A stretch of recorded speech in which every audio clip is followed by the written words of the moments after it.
របៀបស្នើសុំ Facebook រកលុយបាទនៅក្នុងឆ្នាំ2026នេះបងប្អូនបាទចង់បងប្អូនចូលទៅ page បងប្អូនចូលពាក្យ professional dashboard បងប្អូនបាទពិសេសមែនតើណាចំណុចហ្នឹងបាទនេះ Facebook តាមអាប់ដេតប្រហែលជា3ថ្ងៃហ្នឹងបងប្អូនឥឡូវនេះមាន AI ណាគាត់បញ្យល់ page យើងបែបម៉េចនេះគាត់ creator assistant នេះ monetization tip reach new viewer គាត់ឲ្យខ្ញុំចែករំលែកអំពីការរកលុយតាម Facebook ការគ្រប់គ្រង page អីចឹងណាចែករំលែកអ្វីជាមានប្រយោជន៍ចឹងណាចាឥឡូវខ្ញុំចូលទៅមើល page ខ្ញុំនេះព្រោះខ្ញុំមកខ្ញុំ set up ច្រើន page ដែរហើយជោគជ័យទាំងអស់មើលនេះ monetization នេះឥឡូវនេះគាត់ update នេះ submit your interest form for content monetization we will review your interest form and notify you when you are eligible to earn Facebook through content monetization ក៏ប៉ុន្តែខ្ញុំ submit ភាសាហើយតែសារកាលហ្នឹង Facebook គាត់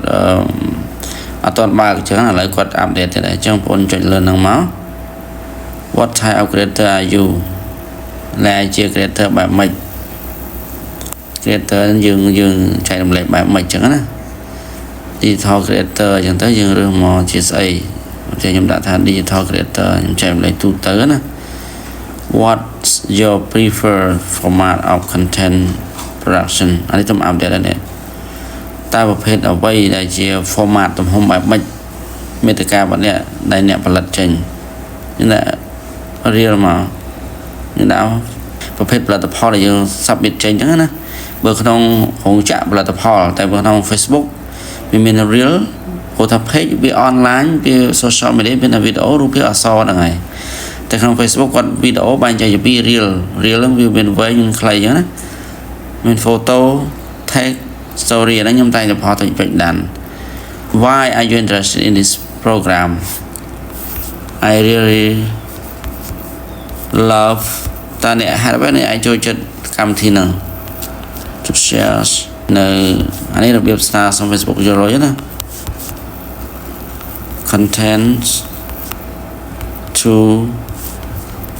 people around the world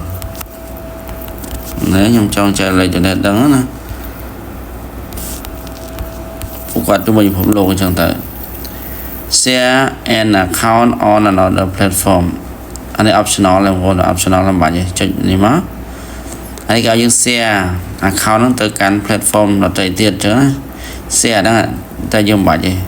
ចាឥឡូវ Facebook គាត់ចេញយើងមកហើយចេញឲ្យយើង submit interest ភាសាទៀតបងប្អូនបាទចេញមក submit ភាសាទៀតនេះ submit interest submitted saying for sharing your interest in this program អរគុណសម្រាប់ការនេះតាម update ថ្ងៃហ្នឹងបងប្អូនបាទមុនមិនអញ្ចឹងទេមុនយើងចូលទៅ professional dashboard ខ្ញុំចែកម្លែកច្រើនហើយគឺយើង submit ប៉ុន្តែខ្ញុំ submit ភាសាឥឡូវស្អាតតែឲ្យភាសាទៀតប្រហែលជាចិត្តបានហើយ you will be noticed if you become eligible អញ្ចឹងអ្នកឯងនឹងកត់សម្គាល់គេផ្ញើសារមកពេលដែលអ្នកឯងអាចរកលុយបានតាមតែ update បងប្អូនព្រឹកហ្នឹងថ្ងៃ6ខែ6 2026ហ្នឹងថ្ងៃ6ខែ6 2026ហ្នឹងលេខ6ទាំងអស់ម៉ោង6ទៀត36ទៀតអរគុណច្រើនបងប្អូនបើសិនជាបងប្អូនចង់រកចំណូលតាម Facebook ចំណេះដឹងពីការរកចំណូលតាម Facebook ដើម្បីដោះស្រាយជីវភាពប្រសើរឡើងថែមទៀត boot page ដើម្បីលក់ដាច់